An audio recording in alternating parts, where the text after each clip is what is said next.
పచ్చని అడవులు, లోతైన లోయలు, వాటి మధ్య నిటారుగా ఉండే కొండలు.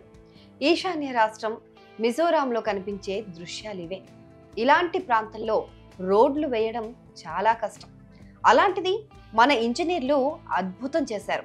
కొండల మధ్య నుంచి సొరంగాలను తవ్వి లోయల మీదుగా వంతెనలను నిర్మించి రైల్వే లైన్ నిర్మించారు. మిజోరాం రాజధాని ఐజ్వాల్ను రైల్వే నెట్వర్క్తో కలిపిన బైరాబీ సాయిరంగ్ రైల్వే లైన్ను ప్రధానమంత్రి నరేంద్ర మోదీ సెప్టెంబర్ 13న జాతికి అంకితం చేశారు. 11 ఏళ్ల కిందట ప్రధాని మోదీనే ఈ ప్రాజెక్టుకు పునాది రాయి వేశారు.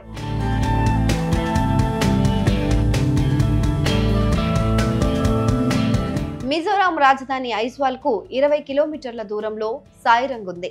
ఈ కొత్త రైలు మార్గం వల్ల ఐజ్వాల్ దేశంలోని ఇతర ప్రాంతాలకు రైలు ద్వారా కనెక్ట్ అవుతుంది. ఐజ్వాల్ ఢిల్లీ రాజధాని express, Aizawl Guwahati express, Aizawl Kolkata express రైళ్లను ప్రధాని మోదీ శనివారం వర్చువల్ గా ప్రారంభించారు.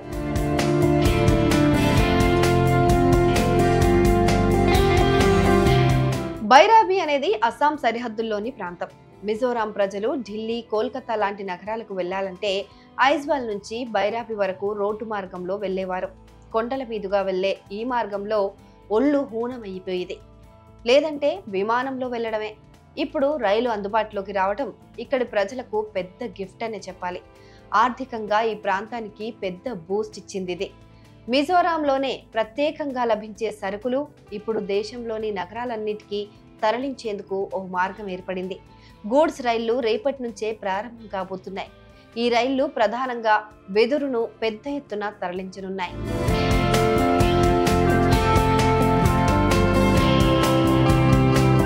యాభై 1.38 కిలోమీటర్ల పొడవైన ఈ రైల్వే లైన్ నిర్మాణానికి 8,071 కోట్ల రూపాయలు ఖర్చయింది.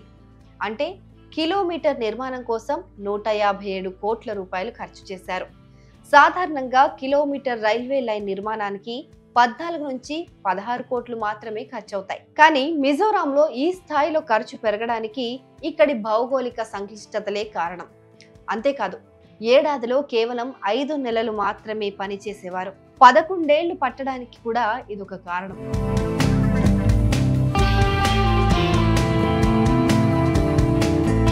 ఈ రైలు మార్గంలో 48 భారీ సొరంగాలు నిర్మించారు. 152 బ్రిడ్జిలు నిర్మించారు. లోయలపైన నిర్మించిన 55 భారీ బ్రిడ్జిలు భారతీయ ఇంజనీరింగ్ సామర్థ్యానికి నిదర్శనంగా నిలుస్తున్నాయి. భూకంపాలకు గురయ్యే అత్యధిక ప్రమాదకర జోన్ 5లో ఉన్న ఈ ప్రాంతంలో భారీ భూకంపాలను, వరద ప్రవాహాలను తట్టుకుని నిలబడేలా వంతెనలు, పిల్లర్లను పటిష్టంగా నిర్మించారు.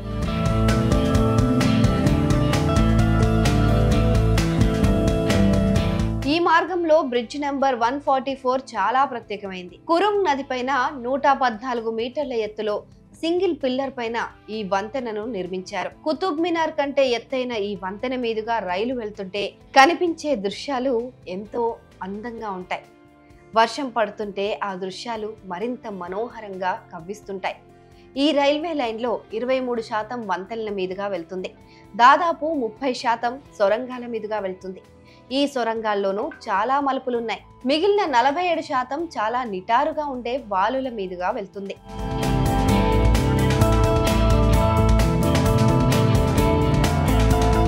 ఈ రైలు మార్గం నిర్మాణంలో చాలా కష్టాలు ఎదురయ్యాయి.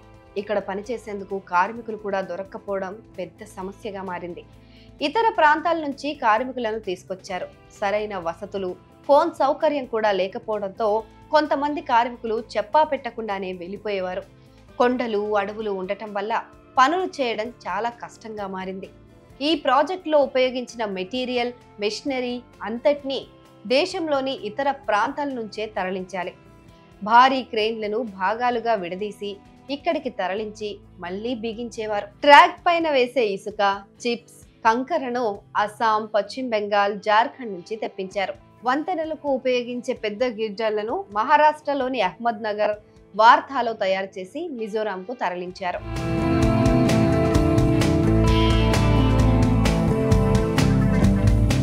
లాజిస్టికల్ సమస్యల వల్ల ప్రాజెక్టు ఆలస్యమైంది. 2008లో ఈ ప్రాజెక్టును మొదలుపెట్టినప్పుడు దీని అంచనా వ్యయం 610 19 కోట్ల రూపాయలు. కానీ పూర్తయ్యే సమయానికి ఖర్చు 8,071 కోట్లకు పెరిగింది.